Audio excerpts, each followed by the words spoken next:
नमस्कार दोस्तों। देखिए, जैसे पिछले वीडियो में हम लोग देखे थे कर्नाटक का द्वितीय युद्ध जो कि 1751 से 1755 के बीच चला था। ठीक है, तो कर्नाटक का द्वितीय युद्ध में हम लोग ये देखे थे कि फ्रांसीसी और किस तरह से भारतीय राज्य जैसे कि हैदराबाद और कर्नाटक के राजा को आपस में लड़ाने की कोशिश करते हैं ताकि भारतीय क्षेत्र पर अधिक से अधिक मात्रा में उनका प्रभुत्व हो। ठीक है, लेकिन फाइनली अगर देखा जाए तो कर्नाटक का द्वितीय युद्ध जो होता है वो समाप्त होता है पौंडीचेरी की संधि से। यानी कि जो पौंडीचेरी की संधि होती है वो एक अस्थायी संधि होती है जो कि 1755 में होती है। ठीक है, आगे देखेंगे आज के वीडियो में हम लोग कर्नाटक का तृतीय युद्ध। ठीक है, आज का क्या वीडियो होगा? कर्नाटक का तृतीय युद्ध। देखिए,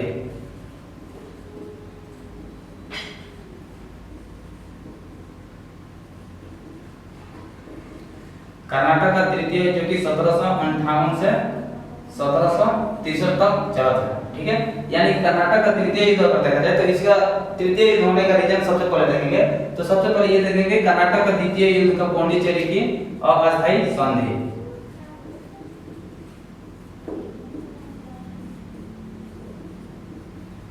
पौंडीचेरी की अस्थायी संधि जो कि कब हुआ था? 1755 में। आपका सप्तवर्षीय युद्ध।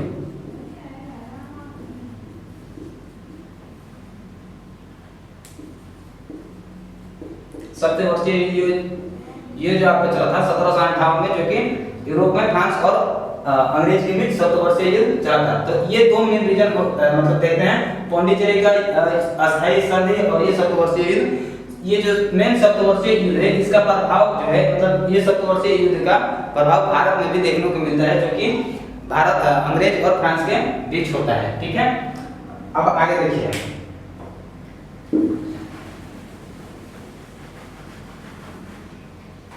देखिए, हम लोग कर्नाटक का द्वितीय युद्ध में देखे थे कि फ्रांस का जो गवर्नर था वो डुप्ले था और डुप्ले अपनी कूटनीति से मतलब कि अंग्रेजों को हराने की कोशिश कर रहा था और इस तरह भारतीय क्षेत्र को अपना स्थायित्व जमाने की कोशिश कर रहा था। ठीक है, तो डुप्ले के जाने के बाद अगर बात करेंगे तो आते हैं फ्रांस के तरफ से आते हैं काउंट डी लाली।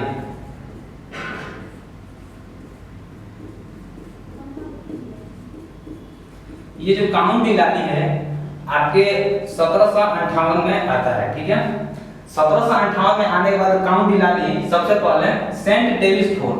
ठीक है, कब कहां पे? सेंट डेविस फोर्ट नाम का जगह है जो कि अंग्रेजों के अधीन है। इस पे अपना अधिकार जमाता है सेंट डेविस फोर्ट। लेकिन क्या है कि सेंट डेविस फोर्ट पर अधिकार जमाने के बाद, घेराव करने के बाद, इसने अब तंजौर पर भी घेराव डालने का कोशिश किया। तंजौर पर घेराव डालने की कोशिश इसलिए किया क्योंकि तंजौर के राजा से धन वसूली किया जाए। धन वसूली करके मतलब कि अंग्रेजों को और अधिक मात्रा में जो अंग्रेज का और क्षेत्र है उस पर अधिकार किया जाए। लेकिन जैसे ही तंजौर का घेराव किया, अंग्रेज का अधिकारी, ठीक है, अंग्रेज अधिकारी जो है यहाँ पर आ गए। यानी कि अंग्रेज अधिकारी यहाँ पर अपना बेड़ा डाले और तंजौर को अधिकार करने में ये काउंट डी लाली जो है वो नाकाम रहा है। ठीक है, तो यानी यहाँ से इसको जल्दी ही हटना पड़ा तंजौर से। ठीक है, अब तंजौर के बाद देखते हैं तो काउंट डी जो लाली है,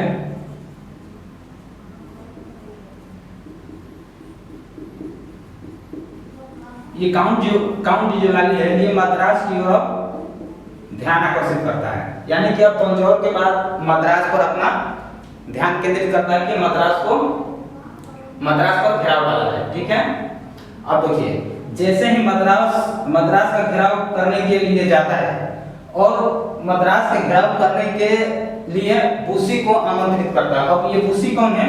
तो ये जो बुशी है ये हैदराबाद का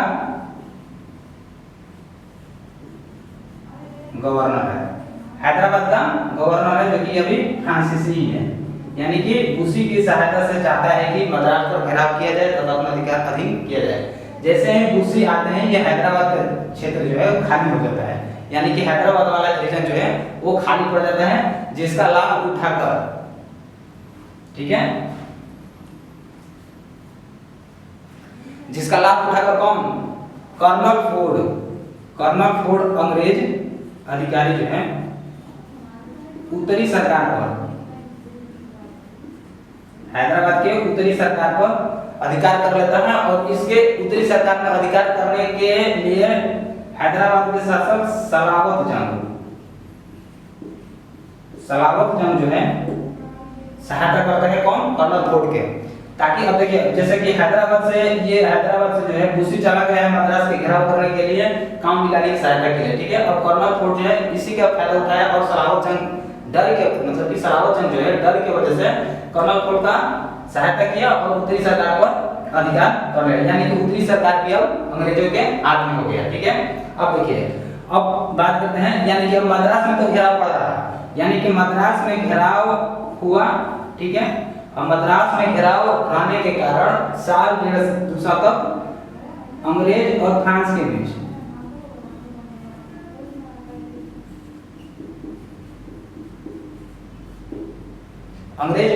बीच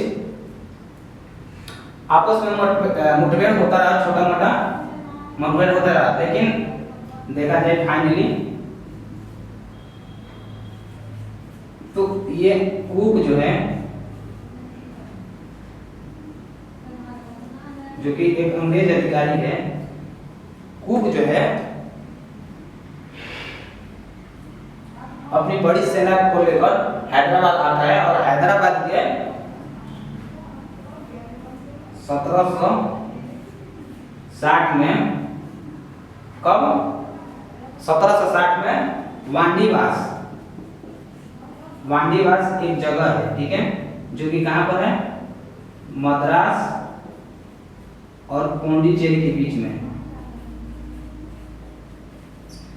मद्रास और पौंडीचेरी के बीच में वांडीवास नामक जगह पर 1760 में कूक जो है मतलब कि काउंट बिलाली को पूरी तरह से हरा देता है। और इस तरह से मतलब कि मद्रास यानी कि काउंट बिलाली को पूरी तरह से हरा देता है। अब आगे जो है वो अंग्रेजों का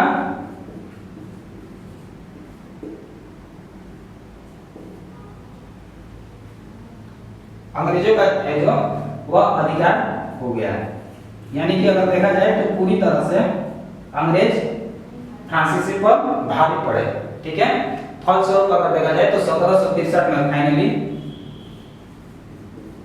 सप्तवर्षीय युद्ध जो चल रहा था यूरोप कंट्री में, वहां पर एक पेरिस की संधि होती है जिसका असर कहां देखने को मिला, भारत में। और भारत में देखने को मिला जिसके फलस्वरूप फ्रांस और ब्रिटेन के बीच संधि हो गई। और संधि होने के फलस्वरूप क्या हुआ, जैसे कि ये चंद्रनगर, जो कि चंद्रनगर कहां पर, बंगाल में, चंद्रनगर जैसे क्षेत्र जो है वो फ्रांस को दे दिए गए। पहला मतलब कि जो जिसका क्षेत्र था, जगह था, वो उसको लौटा दिया गया। सेकंड चीज क्या है कि शर्त यह रखा गया कि फ्रांसीसी सेना जो है,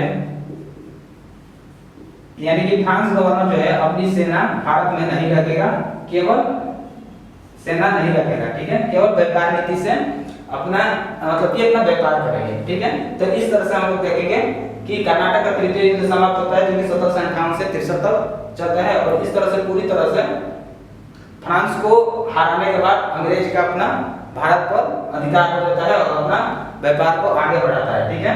देखिए सबसे पहले अगर हम देखेंगे कि मतलब कि भारत के जीतने का रीजन अगर कहेंगे कि फ्रांस को हराने का, तो सबसे पहले देखेंगे कि देखिए काउंट बिलाली जो है यह आता है कब, 1758 में। 1758 में आता है, लेकिन इससे पहले जो है प्लासी का युद्ध, जो कि एक महत्वपूर्ण युद्ध थी, जो कि बंगाल में लड़ा गया था। यह 1757 में लड़ा गया था, जो कि यह अंग्रेजों के लिए एक बहुत बड़ी विजय थी। यहीं से क्या हुआ कि अंग्रेज जो है, यहीं से जो अंग्रेज है मजबूती की स्थिति में दिखाने लगे, चाहे वो आपका सैन्य शासक हो या आर्थिक मामला हो। यहीं से जो है अंग्रेज अपने स्थिति को मजबूत किया, जिसके फलस्वरूप ये फ्रांसीसी गवर्नर जैसे काउंट बिलाली को अपना सामना किया, ठीक है। तो ये रहा आज का वीडियो, जो कि हम लोग कर्नाटक का तृतीय युद्ध देखें 1758 से 63 तक, ठीक है। नेक्स्ट वीडियो में हम लोग देखेंगे कि जब अंग्रेज यानी कि जब यूरोपीय कंट्री भारत में आक्रमण कर रही थी, तो उस समय भारत की स्थिति हम लोग देखेंगे, ठीक है। यानी कि भारत की स्थिति अगर देखेंगे तो जैसे कि ये बंगाल वाला रीजन देखेंगे, अवध देखेंगे, और ये संधाय मराठा वाला देखेंगे, इन सब राज्यों के बारे में हम लोग अगले क्लास में वीडियो करेंगे। अगर वीडियो पसंद आए तो लाइक करें। तब तक के लिए जय हिंद।